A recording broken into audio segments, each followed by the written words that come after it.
जय माँ समलई जय माँ कौशल मायर आजिका आमर इतिहास फेर गोटे एपिसोड के आपण मान स्वागत करुचु। आपण मैंने एते दिन जाए जेन सहयोग कर आसीछन से लगी आपण मान बहुत बहुत धन्यवाद। पश्चिम ओडिशार गोटे पुरातन सहर हूँ संबल, जेनटा के कि इहादे आमे संबलपुर बोली जानिछुं। पश्चिम ओडिशार इतिहास रे संबलपुर रो गोटे प्रमुख भूमिका रही है। और ई सहरटा शैव शाक्त आउ वैष्णव मान उपासनार गोटे प्रमुख मिलन स्थली है।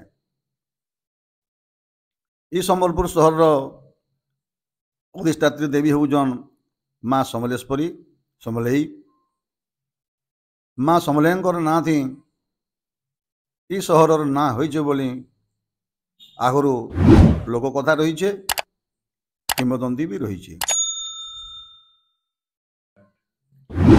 माँ समलेंकर ना थी बहुत तिहार हेसी। से भितर दशरा मासर उआस जेनटा कि अलगा मजाटे रही है। ई दिन माँ सबुदिन रूप थी गोटे अलगा रूपे अन्य रूप धारण करसन, जेन बेस की आमे धवलमुखी बेस कहसुँ।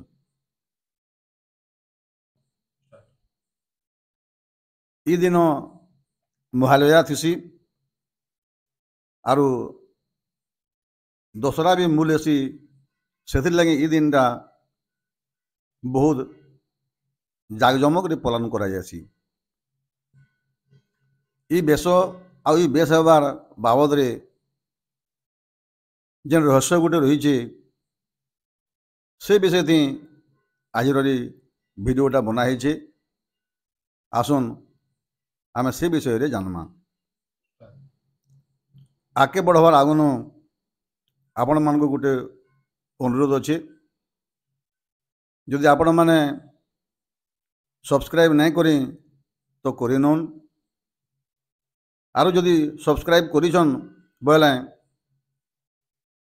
आमर चैनल के कमेंट आरो लाइक करवाटा नहीं भूलबे। बरस जाकर माँ समलई सिंदूरमुखी हिसाब से पूजा पायसन, किंतु वर्षर गोटे दिन एंता अच्छे जिन दिन माँ समलई धूप बेस दिसन सेटा हूँ दशरा मासर उआस। ये स्वतंत्र बेस के दर्शन करवार लगी लोग चाहिसन, जेनटा के कि गंगा दर्शन आरु धवलमुखी बेस कहा जायसी। ई बेस के महाकाली महालक्ष्मी आरु महासरस्वती गोटे मिश्रित रूप बोलिक विवेचना करा जायसी। बहुत लोग ई बेस के सरस्वती बेस बोलिक भी कहसन। विश्वास रही है ई दिन माँ को धवलमुखी बेस दर्शन कले गंगा दर्शन रो फल मिलसी। ई दिन माँकर मुख बा मुहटा अलौकिक देखा जायसी। आर ई बेस लगे जेन लेप तैयार करासी से अगुरु चंदन तिलक शंख आरो बहुत जिनिस दिया जायसी। फूल मान भितर धूप फूल जेनता अच्छे जेनता कि टगर मल्ली जाई जुई श्वेत पद्म यहाँ माने व्यवहार करा जायसी। पूजिउतिया दिन ही माँ षोलह पूजा आरंभ हो जासी। आरु महालयार आगर दिन माँ सती बेसरे समस्त को दर्शन देसन।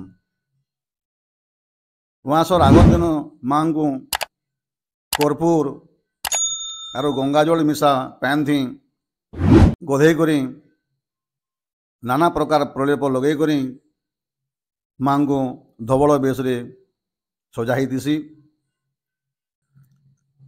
इटा वर्षक थरे माँ जेन बेस हेसन ये धवलमुखी बेस थी माँ 2.5 दिन जाए रहसन। आरो ई बेस लगे जहाँ जहाँ सामान लागसी सबू बनारस नु आसी। पूजा पद्धति पर माँ को श्वेत पुष्प श्वेत वस्त्र आरु रूपार साजो सामान थी सजा हेसी। एथर आसुन जानमा ये धवलमुखी बेसटा केभे आरु केन्थी मूल होता जे लोक मानकर कहबार नु आरो बहुत किंवदंती नु जना पड़ी जे माँ समलेंकर ठाणे आगु परे नरबली दिया जाउथला। आरो लोक को विश्वास दिया जाइथिला जे माँ को रक्त आरो बल दरकार जदि बलि नहीं दिया हला बेले राज्य नो नाना प्रकार दुर्घटना हेबा आरो दैवी दुर्विपाक हेबा। सेतकी बेले संबलपुर आणु जेन लोग अक्षत हिसाब से जाउथिले ताहाकु धरि नहीं करी बलि दिया जाउथिला। लोक इतिहास न जना जासी वृंदावन सहर निमगानु नमार्ग संप्रदायर गुटे मठ अच्छे। ई मठर आउ गुटे मठ सालेमा बागरे प्रतिष्ठित होता।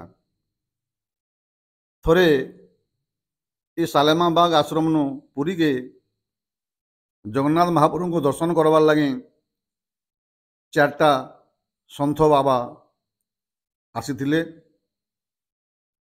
आर सेनु आसला बेल के गोटे बाबा को संबलपुर नु किछि सैन्य तांको बलि देवार लगी आनी आले।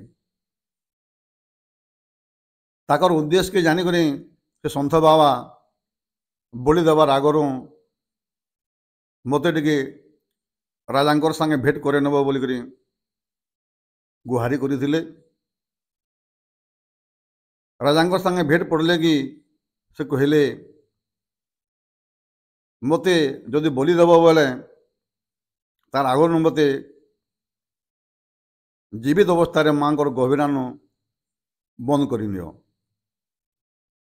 जदि माँ बलि खाऊे बोले मुझे यार जीवित होकर ना बाहर सन्थ बाबा प्रस्ताव के से समय राजा जे थिले मधुकर देव से राजी हेले। आउ से सन्थ बाबा को महालया दिन राति मंदिर गर्भगृह जेनटा कि गंभीरा सेन रहबार लगी अनुमति देले। मंदिर बाहर गोटे जोगवालीटे की भी रखागला।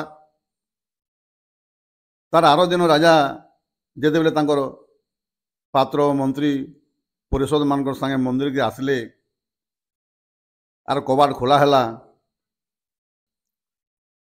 आश्चर्यर कथा राजा देखले जे सन्थ बाबा बसिक मंत्र जप करुछन आउ तांकर किसी भी ना है थाई। राजा इटा भी अनुभव कले जे माँ समलेई नरबली नहीं चाहबार। से दिन ठानु माँ पीठनु नरबली प्रथाटा बंद हो गला। आरु महालया दिन धवलमुखी बेसटा आरंभ है। महालया हूँ पितृपुरुषंकर समय। पिंडदान करी गंगा नदी कूले देले बहुत पुण्य मिलसी बोली करी लोक विश्वासटे अच्छे। किंतु जेन मैंने गंगा कूल के जाई नहीं पारन से माने निजर घरे गले तर्पण करसन। से लगे तर्पण सारी करी माँगर धवलमुखी बेश दर्शन कले समान पुण्य मिलसी बोली करी आमर अंचल रे गोटे लोक विश्वास रही। खाली जे माँ समलेश्वरी धवलमुखी बेश एसी इटा नुहे से सम्बलपुर अंचल रे थिबा माँ पाटनेश्वरी, बाटमंगला, माँ बुढ़ी माँ ये सबु देवी धवलमुखी बेश थी दर्शन देसन। इतार छड़ा पश्चिम ओडिशार विभिन्न देवी मान को गले धवलमुखी बेश करा जायसी। आपण माने आमर इतिहास चैनल के इंदा भल पाउथन आरु सांग मानकर निके टिके टिके शेयर भी करुन, कमेंट टिके लाइक टिके करूथाउन। एथिर लगी आमको नुआ उत्साह मिलवा आरु फिर नुआ नुआ तथ्य आनबार लगी आग्रह लगवा बोले रोचु। जय माँ समलई, जय माँ कौशल मैट।